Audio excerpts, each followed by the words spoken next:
এপাশে বসবো না বাবা, ওই দেখো গাড়িগুলো মনে হচ্ছে আমার উপরে এসে পড়বে। আচ্ছা আচ্ছা দাঁড়া, আমি একটা ব্যবস্থা করছি, তুই এপাশে চাপিয়ে বস। আচ্ছা বাবা ঠিক আছে, এই নাও এখানে বসেছি। হ্যাঁ, এপাশেও তো কত বড় বড় গাড়ি বাবাই, দেখো না। এই ছেলেটা একদম পাগল বানিয়ে দেবে আমাকে। কি হয়েছে?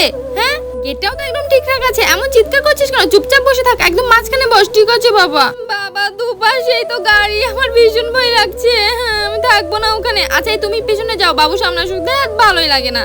এবার ঠিক আছে, আমি তোমার পাশে বসে থাকবো। এখন কেমন লাগছে মা?